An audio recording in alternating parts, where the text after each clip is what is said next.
Olá pessoal, sejam bem-vindos ao nosso Centro Universitário INTA-UNINTA. Meu nome é Evandro Cunha e nós estaremos continuando a nossa jornada nos livros históricos do Antigo Testamento. Nessa ocasião nós iremos analisar o primeiro livro dos Reis, né, e que conta uma história muito interessante num período muito importante da história do povo de Israel, da história do povo de Deus aqui nesta terra. Bem, mas vamos começar aqui retomando um pouco daquilo que foi falado rapidamente na aula anterior. Vocês observem que é tudo muito rápido, porque não dá para analisar toda a riqueza, né, do contexto bíblico, do próprio texto bíblico, que realmente levaria muito tempo, né? E como eu já falei para vocês, mesmo em seminários de tempo integral, como eu fiz, né, e como muitos católicos têm, presbiterianos, adventistas, batistas, onde o aluno passa em média 10 horas de estudo, e mesmo assim lá, né, nessas instituições a gente não consegue estudar livro por livro, né? Sempre são introduções, e nas leituras particulares é que a gente avança. Naqueles livros que a gente interessa mais, avança mais um pouco, né? Às vezes para fazer um trabalho, etc. Porque realmente são 66 livros e daria para ser 66 disciplinas diferentes e com uma profundidade realmente muito grande. Bem, mas no livro anterior, no 2 Samuel, né, nós vimos ali a história de Davi, né? Logicamente tem vários personagens importantes ali, mas o personagem, né, ou a personagem principal é realmente a figura de Davi, né? Começa com Samuel, né, a visão que Samuel tem, o chamado juntamente ali com Eli, e termina mostrando como a vida de Davi, né, se transformou em caos. Aliás, o primeiro Samuel, né, que começa com o chamado de Samuel, né? E no segundo livro praticamente é Davi, né, no 2 Samuel, que Davi toma conta, né, assim, toda a narrativa, e ali mostra a vida íntima do rei de Israel. Isso aqui é muito importante, porque na literatura daquela época era muito difícil, muito raro, você encontrar os cronistas registrando fatos negativos, né, acerca dos seus livros, principalmente no Egito, né, principalmente no Egito.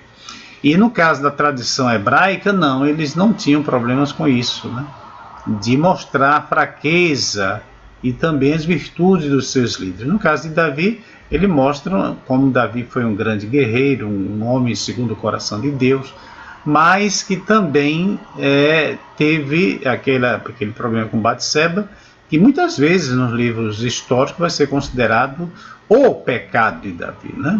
Davi matou muita gente, Davi fez muitas coisas erradas, mas aquele caso de Batseba foi aquele que manchou a sua vida, e quando você termina de ler o livro, você percebe as consequências, né? E nesse livro de Primeiros Reis, não é apenas uma continuação dessa novela mexicana. Davi já está velho, né?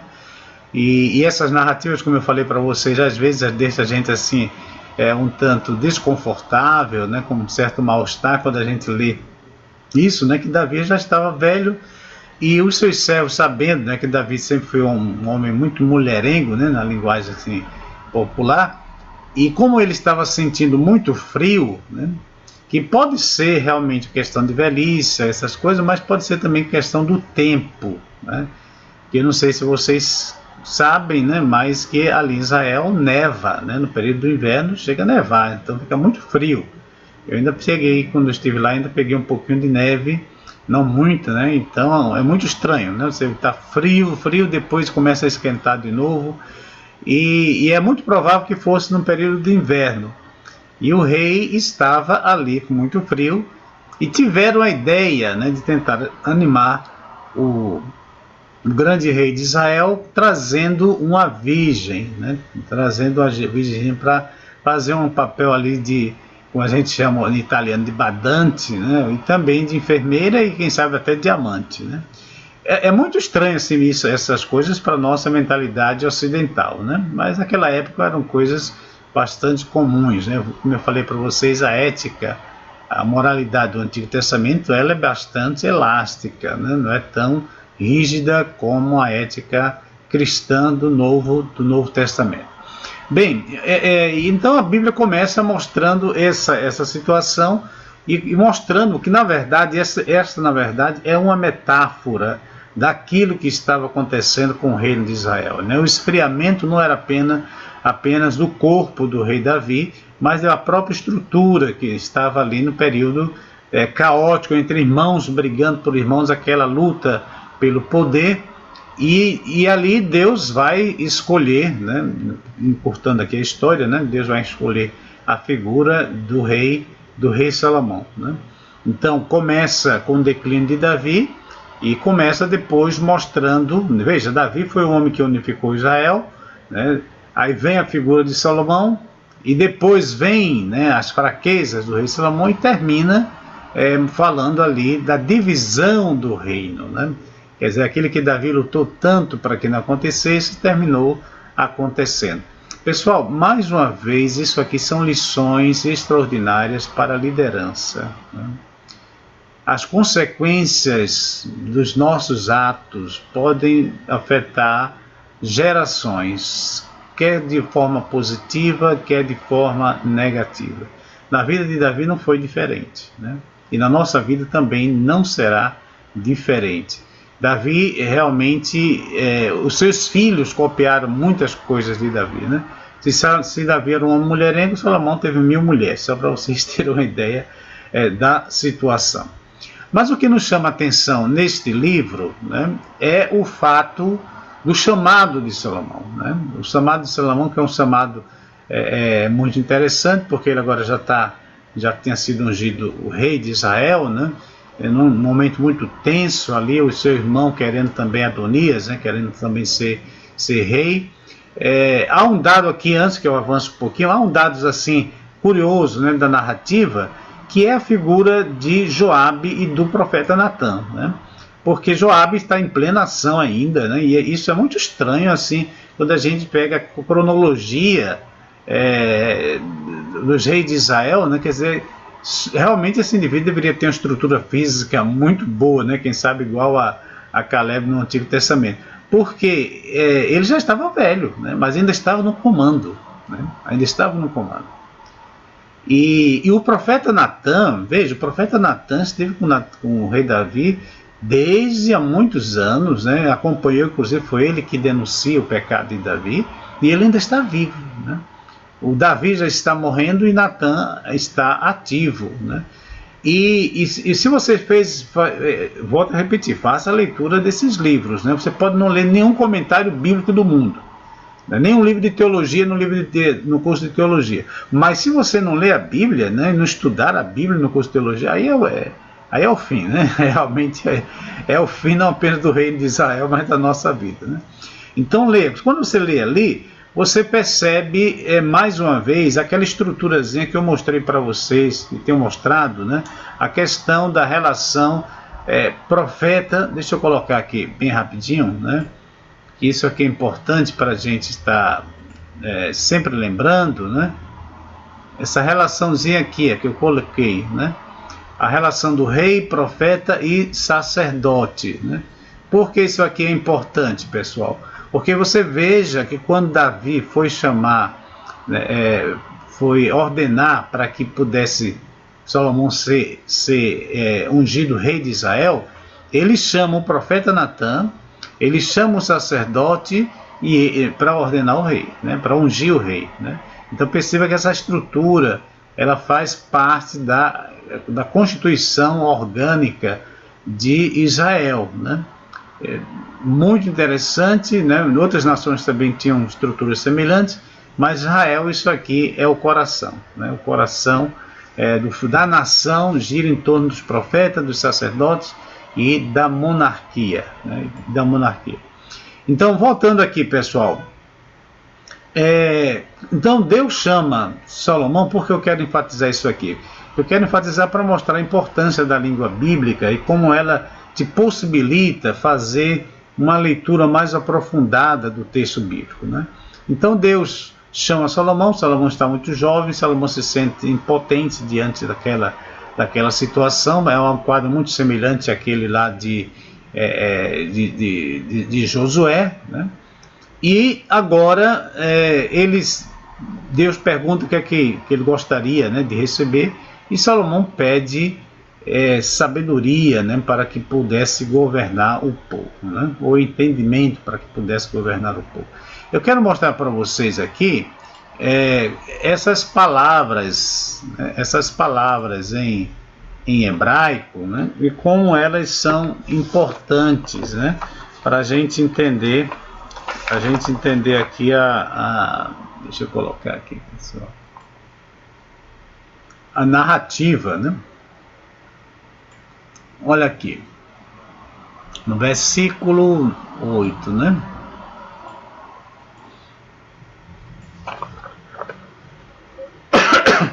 Desculpe aí, pessoal. Sim, aqui, versículo... Pronto. Aí no versículo 9 está escrito assim: dá, pois, ao teu servo um coração compreensivo para julgar o teu povo. Então aqui, olha aqui que coisa interessante, né? Aqui a expressão coração compreensivo, né, é a expressão leve shomeia, né? É a expressão leve shomeia. Essa expressão aqui, pessoal, leve shomeia. O que significa essa expressão leve shomer, né? Significa literalmente um coração que ouve. Um coração que ouve, ou um coração capaz de ouvir. Pessoal, isso aqui é fantástico, né? Muito fantástico, porque o líder precisa aprender a ouvir, né? Então a sabedoria vai chegar a Salomão através da capacidade que ele vai desenvolver de ouvir, né? Aí diz assim, para que possa julgar, né, lechefot, né, et amar, né, ou seja, o teu povo. Aqui, lehavin, deixa eu ver aqui, lehavin, que na verdade aqui é uma expressão, né, que tem, quem já estudou hebraico já sabe um pouquinho, né? Isso aqui é uma preposição, isso aqui é o artigo nerá, e aqui está o verbo, né, que no caso aqui está funcionando mais como substantivo, né? A capacidade de discernir, para que possa prudentemente discerna, né? Mas o correto aqui seria discernir. Então você tem aqui a palavra bin, que significa entendimento. O entendimento entre o bem e o mal, né? Ben tov lahá, né? Então, o que eu quero enfatizar aqui é que Davi ficou conhecido como um homem segundo o coração de Deus, né? E Salomão pede a Deus, né, um coração que seja capaz de ouvir. Um homem segundo o coração de Deus e o outro homem com um coração capaz de ouvir. No versículo seguinte, né, diz assim: essas palavras te agradaram ao Senhor, por haver Salomão pedido tal coisa, né? Aí diz, olha, aí Deus diz, né, disse-lhe Deus, já que pedistes esta coisa, e não pediste longevidade, nem riqueza, nem a morte dos teus inimigos, mas pedistes o que? Bin. Ele pede bin. Bin é entendimento. Ele pede bin para discernir. Olha aqui. Olha, bin para lechomeia. Aqui. Para ouvir. Né? Entendimento para ouvir. Aqui está discernir, né? Colocar em português. Mas literalmente aqui é ouvir. Para que possa também o que? O que é justo, né? Aí que para ouvir e fazer justiça, né? Fazer justiça. Agora, pessoal, veja aqui que coisa interessante. Quando isso acontece, aí quando você continua estudando aqui o primeiro livro de Reis, né? Deixa eu ver aqui, né? Aí Deus diz assim: eis que faço segundo as tuas palavras, dou-te coração sábio e inteligente. Olha aqui, pessoal, que expressão maravilhosa. Leve Haran. Lev Haran, é difícil pronunciar aqui, Haran, Lev Haran, Venavon, aqui, um coração sábio e entendido, ou seja, Davi, um homem segundo o coração de Deus, Salomão, um homem com coração sábio, né? E essa sabedoria viria através de ouvir. Aí o que acontece? E Deus diz, né, que não haverá ninguém mais sábio do que ele, né, em Israel. Deixa eu ver mais aqui. Agora veja que é interessante. Quando você continua no versículo 16, você encontra a história daquelas duas prostitutas que tiveram um filho, né? E que uma delas dormiu em cima da criança, e isso realmente é uma coisa que acontece até hoje, né? Morre muitas crianças, mães que vai dormir com criança e termina dormindo em cima da criança e mata a criança. E uma delas fez isso, e quando se acordou, percebeu que tinha matado seu filho, foi lá e trocou o filho com o filho da colega de quarto, né? E quando a colega de quarto percebeu de manhã, começa a discussão, leva o caso perante o rei, né? E Salomão ouve a história, veja aí que coisa interessante, está colocando em prova aquilo que ele havia recebido de Deus. Agora, pessoal, antes de avançar um pouquinho, veja que coisa interessante. O que é que essas duas prostitutas estavam fazendo em Israel se Moisés já tinha proibido a questão da prostituição dentro do território de Israel, né? Isso aqui é muito interessante. A prostituição é um fenômeno que está presente na toda a Bíblia, até o Apocalipse, né? A igreja falsa, o movimento falso é simbolizado na figura de uma prostituta, né? E lembre-se que tinha prostitutas no Novo Testamento, né? Que a Bíblia menciona isso. E é muito curioso, né? Apesar que no Novo Testamento tudo bem, porque Israel está invadido, etc. Né? Mas aqui não. Aqui é muito mais curioso ainda, né? Como é que essas duas prostitutas não foram penalizadas, não foram apedrejadas, né? Como dizia a lei, etc. Né? Mas é um assunto aí para ser estudado. Bem, então elas duas trazem o caso para o rei, contam a história para o rei Salomão. Salomão ouve aquela história, né, diz a Bíblia, e ele ouve a história atentamente, e ele pede para que o soldado abra, né, a criança, né, corta a criança no meio e dê um pedaço para cada uma, né? Quando a mãe falsa, né, a fake mother, né, ela ouviu aquilo ali, ela disse, tudo bem, né, que seja feito assim mesmo, né? Só se o menino não vai ser nem meu nem dela, né? Veja aí a maldade, né? Enquanto a mãe verdadeira disse não, né? Se é para fazer assim, eu prefiro ficar sem o meu filho, mas que ele permaneça vivo, né? Quando Salomão ouviu isso, a Bíblia diz que Salomão identificou qual era a mãe verdadeira, né? E deu o filho para a mãe verdadeira. E aquilo ali foi o primeiro milagre, digamos assim, da sabedoria de Salomão no Antigo Testamento. Pessoal, eu estou falando isso aqui para a gente ver como é interessante essa análise literária, linguística, como isso ajuda e alimenta até a nossa alma também com essas coisas, né? Tá certo? Então, infelizmente, só resumindo aqui, né? Infelizmente, Salomão morre, né? O reino se divide.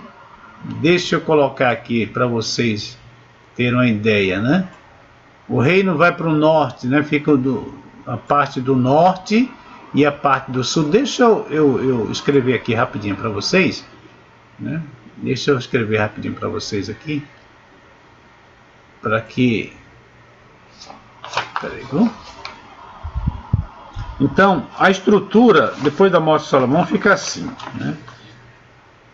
O reino, aí o Israel, né, fica dividido em dois reinos, né? Aí você tem aqui o reino do norte, você tem o reino do norte e você tem o reino do sul. O reino do sul. Então, o reino do norte vai ser chamado de Israel, né? O reino do norte é chamado de Israel, E o reino do sul será chamado reino de Judá. O reino de Israel terá sua sede na cidade de Samaria. E se não estou equivocado, aqui é 931, viu, pessoal, essa divisão. Não estou bem certo agora não, viu? Mas eu creio que sim, antes de Cristo, né? Qualquer coisa eu corrijo depois. Judá, e em Judá a capital será a cidade de Jerusalém. Aqui embaixo ficaram, deixa eu colocar outra coisinha, né? Aqui embaixo ficaram, lá em cima ficaram 10 tribos, 10 tribos lá em cima, né? E aqui embaixo 2 tribos, né? Benjamim e Judá, né? Aqui no norte aqui, o primeiro líder aqui será Jeroboão, e esse aqui será Roboão, né? O filho de Salomão. Ok? Então, quando você estiver lendo esses livros, você vai encontrar muito Reino do Norte, Reino do Sul, Judá, Israel, e você tem que saber do que se está se tratando. Porque geralmente falar de Israel, você vai pensar em Israel na sua totalidade. Não é isso que está sendo dito no texto. Tá certo? Então, relembrando, o texto começa falando da morte de Davi, né, Davi já velho, e termina falando da divisão do reino de Israel entre duas tribos no sul e 10 tribos no norte, né?